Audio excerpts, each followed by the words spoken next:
Hi, I'm Stephanie Jaworski of joybaking.com. Today we're going to make a banana streusel bread, and this is what it looks like. This bread is sweet and moist, and it's made extra special with the streusel topping, which is made from chopped pecans and caramels.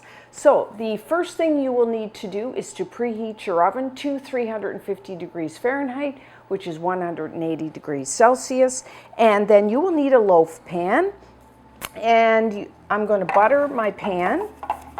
You could spray it with one of those non-stick sprays if you like to do that instead. Just make sure it's well greased because we don't want our bread sticking to our pan. Okay. And then I like to line the bottom of the pan with a piece of parchment paper, and that way we know it won't stick. Okay, so now a banana bread is a quick bread, quick to make. One bowl for the dry ingredients, one for the wet. You mix them together and we're done. So in a large bowl, put 2 cups. That's 260 grams of all-purpose flour. You may know that as plain flour. To that, I'm going to add a half a cup, 105 grams of firmly packed light brown sugar. And then I'm going to add 1 1/4 teaspoons, that's 5 grams of baking powder, 1/4 teaspoon, 1 gram of baking soda, and then 1/2 teaspoon, 2 grams of salt. And then I'm just going to whisk those all together. And then I'm also going to add in here, because not only do we have the pecans and the caramels on top, we are also going to put it inside our bread. So you will need 2/3 of a cup, 65 grams of chopped pecans, as you can see here. And if you couldn't find pecans, you could use another nut. Walnuts is an excellent substitute for pecans. And then I have 1/3 of a cup, 65 grams of chopped caramels. You can use store-bought. You can use these ones are the fairly soft ones. You could use also the ones that are quite hard. Or you could go to the joybaking.com website, and I do have a recipe for making caramels. So you could also use that as well. And then I just chop them into little pieces. And then what we want to do is just make sure that all those caramels are coated and the nuts are coated with the flour, especially the caramels, because they tend to stick together once you chop them up. It's okay, that looks good. And then in another bowl, we have our wet ingredients. I have 2 large eggs, have them at room temperature. And I'm just going to whisk them with a wire whisk. If you want to go by weight, that will be about 105 grams of eggs out of the shell. And then to that, we're making a banana bread, so we do need bananas. I'm using 2 large. You want ripe bananas, and what that means is it has some brown on it. Usually when you buy them now, they are really yellow. And what you want to do is just let them sit on your counter until they get a little soft. So this will be, if you want to measure it, is about 1 cup of mashed bananas. 240 milliliters. So now you can mash them with your hands, or you could just take a fork and mash them up. I don't like to, I mean, you could mash your bananas, you could process them in your food processor, but you have to be very careful because you don't want them to become like a liquid, which happens very quickly. That's why I'm just going to I'm just using my fork here. And a few lumps of bananas is fine. Okay, and then I'm going to add 1 teaspoon, 4 grams of pure vanilla extract. You don't have to add the vanilla because that's just for flavoring, so you can leave it out, but I think vanilla and caramel, very good together. And then I'm going to add 1/3 of a cup, which is 80 milliliters, or you can go 80 grams of, I'm using a yogurt, a plain yogurt. You could use a flavored yogurt like coffee or some other type if you want. Or you could use sour cream. And then I'm also going to add a half a cup, 113 grams of butter that has been melted, and then let it cool down to room temperature. You don't want to put hot butter there. And then I'm just going to whisk all that together.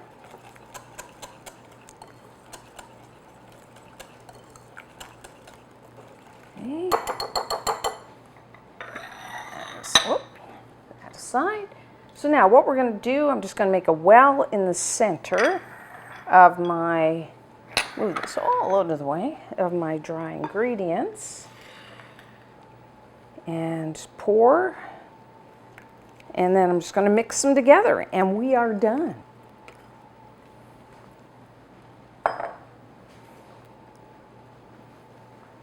And make sure, you want to make sure these are really mixed together. So kind of turn it over, because sometimes that flour, you don't want any, you want all the flour moistened.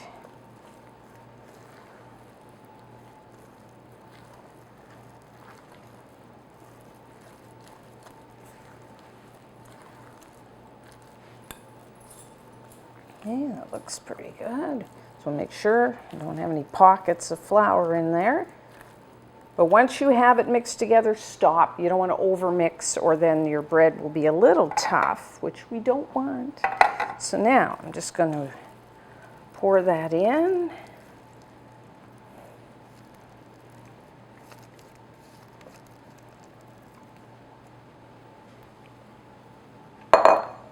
And you can just use the back of a spoon or an offset spatula to spread that out.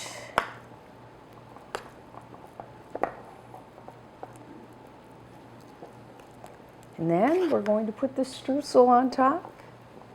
Now I know you may think this is a little over the top for a banana bread. You don't always have to do this, but you know, every once in a while when you want to do something a little extra special, this is the bread to make. So now what I'm going to do is sprinkle over the top another third of a cup, 35 grams of chopped pecans.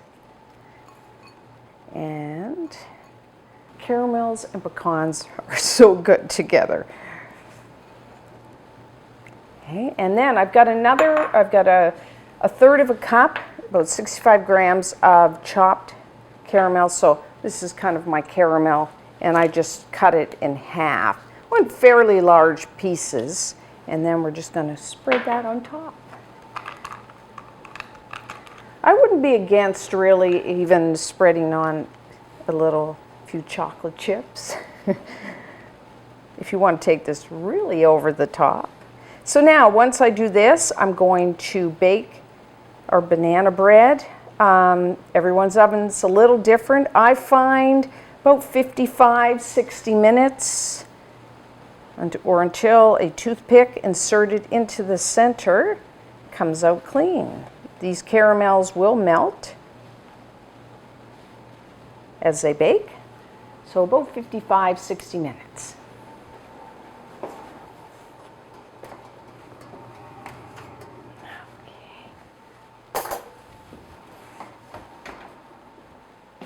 So our banana streusel bread is done. Doesn't that look gorgeous? You want to bake until a toothpick inserted in the center comes out clean, and then put it on a wire rack, and we're going to let it cool at least like 15 minutes in the pan. But what I like to do at this point is take either a knife, or I've got a plastic spatula, and loosen, because some of the caramel is around the edges, and I want to loosen that. Otherwise it's going to, as it cools down, it's going to like stick to the sides of the pan, which we don't want. So just do that, go around, and then let it sit for about 15 minutes, and then we will take it out of the pan. So now we are ready to take it out of the pan. So take a knife or a spatula, just run it, sure it's not sticking, especially that caramel. It melts against the side of the pan, it does stick. And then we're just going to turn it upside down here. Warm. Paper off. And flip it over.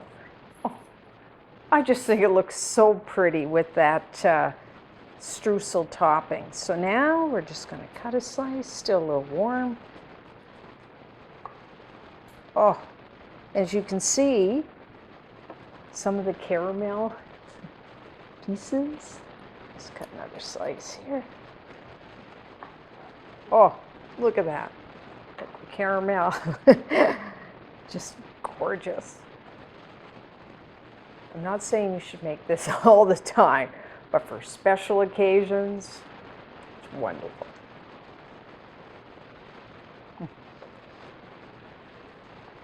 You got the banana bread is good just on its own. You get that nice banana flavor. It's nice and sweet, but then you get these pockets of the caramel and the toasted pecans. Just too good. So try this one. And until next time, I'm Stephanie Jaworski of joybaking.com.